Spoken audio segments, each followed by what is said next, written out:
Assalamualaikum warahmatullahi wabarakatuh. Alhamdulillah, alhamdulillahirrabbilalamin. Wassalatu wassalamu ala rasulillah, amma ba'd. Pemuda harus menjadi penentu, sekaligus penjaga anak bangsa. Karena di pundak pemuda lah cita-cita kemerdekaan dipikulkan. Perkenalkan, saya Muhammad Zainul Ma'arif dari SMA ITS Syukriah Tangerang. Kali ini saya akan membawakan pidato yang berjudul Peran Pemuda sebagai Agent of Change.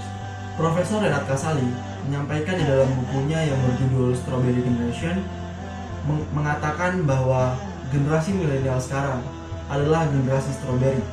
Maksudnya apa?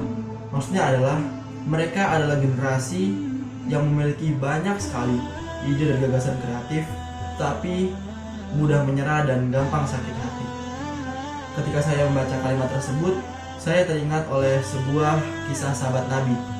Jadi, di zaman Nabi Muhammad SAW terdapat pemuda yang wajahnya tampan dan sudah terbiasa dengan kenikmatan-kenikmatan duniawi.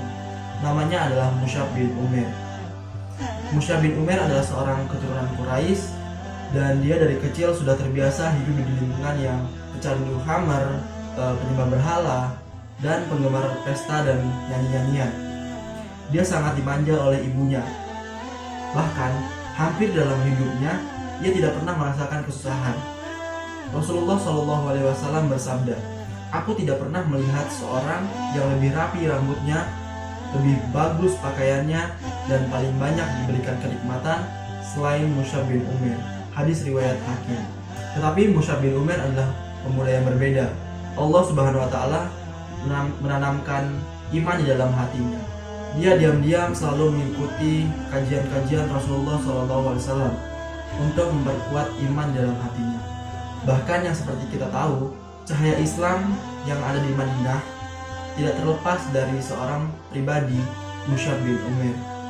Dan di dalam pribadi Mus'ab bin Umair terdapat 4 poin yang dapat kita ambil. Yang pertama, berani keluar dari zona nyaman.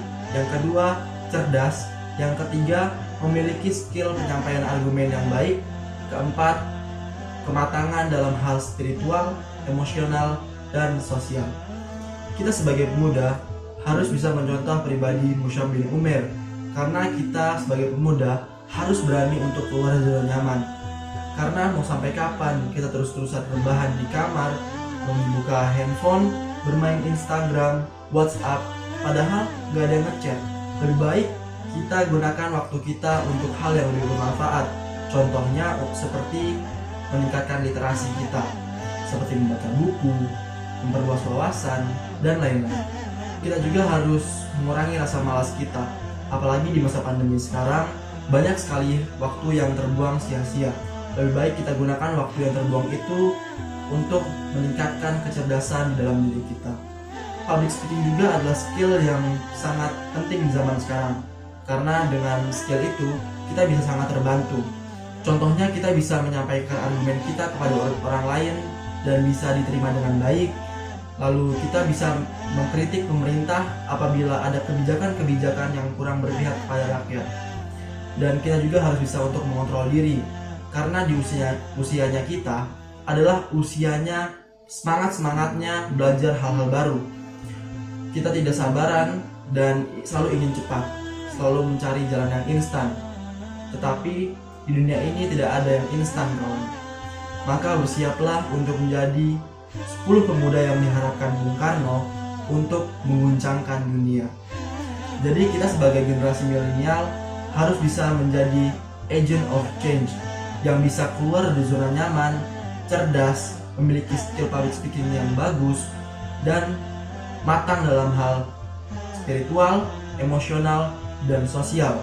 Sehingga ketika kita bisa menguasai semuanya, kita akan menjadi pribadi yang unggul, dan kita akan bisa mengulangi kisah para Ashabul Kahfi, pemuda-pemuda pilihan Allah yang memiliki prinsip dalam kehidupan pribadi dan sosialnya. Innahum fitatun amanu bi rabbihim wa zidnahum huda. Sebelum saya akhiri, perhatikan pesan Syekh Hasan Al-Banna ini. Ada 4 yang perlu dipersiapkan pemuda dalam menyongsong kejayaan. Pertama, keyakinan yang kuat. Kedua, keikhlasan. Ketiga, semangat yang senantiasa membara.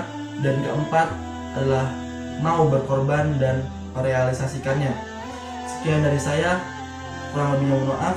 Wassalamualaikum warahmatullahi wabarakatuh.